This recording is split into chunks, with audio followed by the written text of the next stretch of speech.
Greetings, ladies and gentlemen. In this video, I would like us to talk about the principle of legality.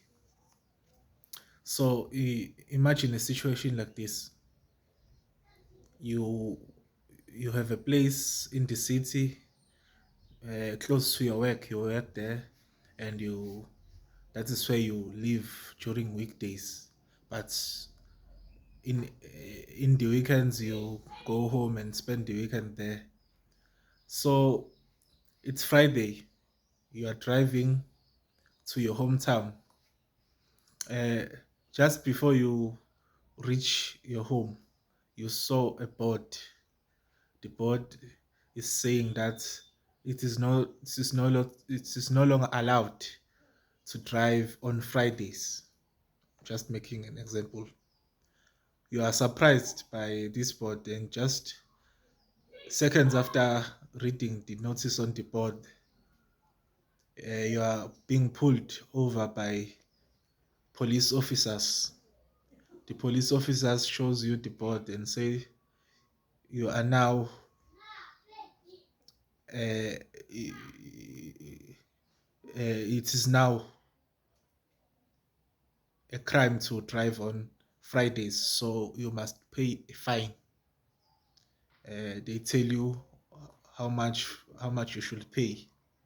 So with that short story, I want you to ask yourself, what is stopping the lawmakers from doing those things? Well, what is stopping them is the principle of legality. The principle of legality has a lot of supporting principles, mainly that no one or everyone should be subject to the law, including the lawmakers. So the lawmakers, the courts, and the law enforcement should be subject to some laws so that the people should people can be protected. So the principle of legality when it comes to the criminal law context, it simply means no crime without the law, no punishment without the crime, and no law without unlawful punishment. So, what that means is there must first be a law before you can commit a crime against that law. That means you must know which law you are breaking, because before you can be held to be guilty of breaking that law, which means people cannot be punished and cannot be arrested for laws that do not exist at the time they are arrested.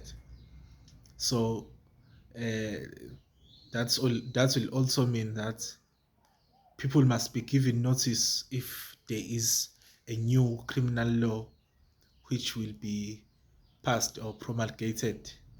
So you must be given reasonable notice that it's from 3 months from now, or 6 months from now, or a year from now, it will no longer be allowed to do such thing, or it will be a crime to do such a thing. So there must be an existing law.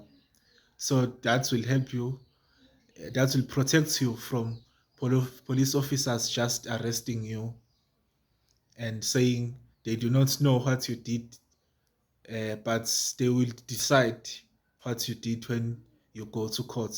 And you go to court, you don't know, uh, you don't know why you were arrested, and the judge just makes a new law which will arrest you. The judge will say, well, from now on, it is no longer allowed to wear a hat. Or maybe in a different case, if you were found if you were stealing a hat in maybe in a store, and it was written that the maximum sentence for stealing or for stealing a hat is 5 years, and when you go to court, the judge says, well, uh, the maximum sentence for stealing a hat is no longer 5 years. It is now 10 years. The minimum sentence is 7 years. Or so the judge or the courts cannot punish you more severely than it is already allowed.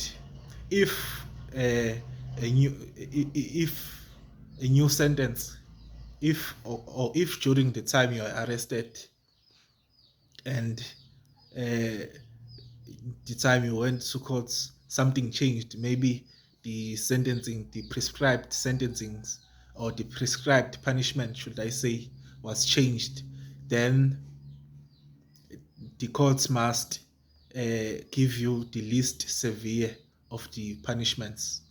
Also, so that means law cannot apply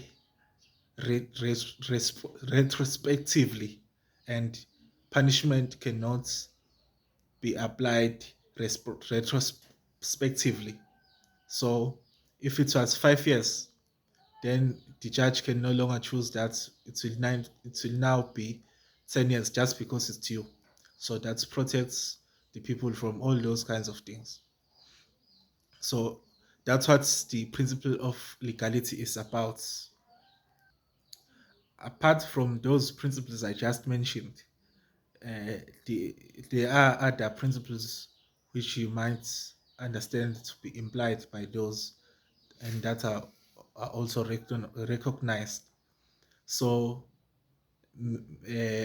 that means the law must be accessible and available to everyone. That will also mean that the law must be precise.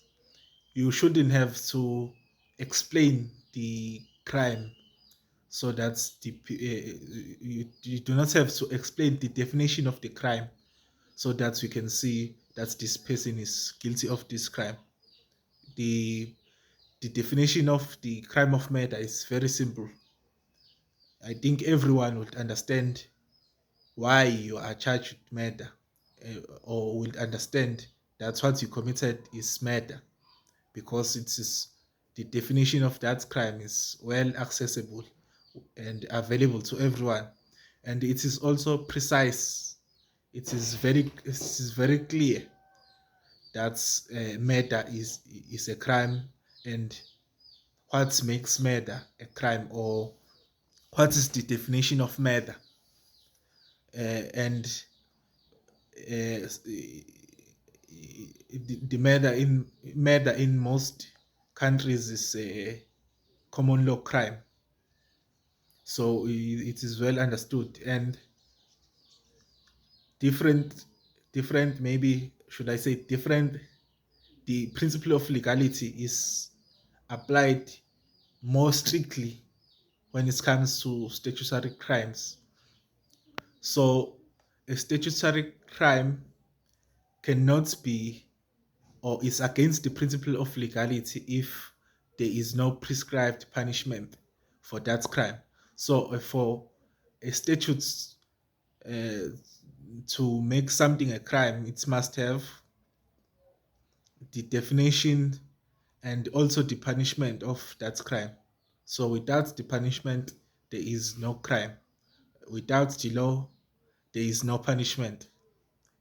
So that's what the principle of legality is about. Also, in situations where the law is ambiguous, the courts must interpret that law in favor of the accused. So the courts may not choose to interpret that law against the uh, uh, uh, uh, against the accused. So it must interpret it in favor of the accused. Also, to make one last example, abortion is not a crime in most of the countries.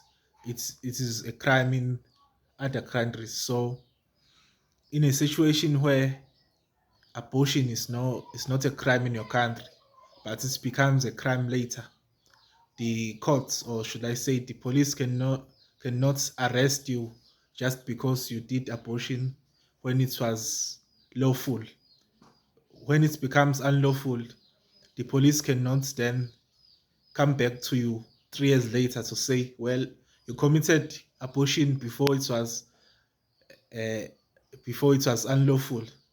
It is now unlawful to commit abortion, so we'll arrest you because you once committed abortion when it was lawful. So that's what the principle of legality is about. No one is above the law, even the lawmakers and the law enforcers and the law interpreters. Thank you.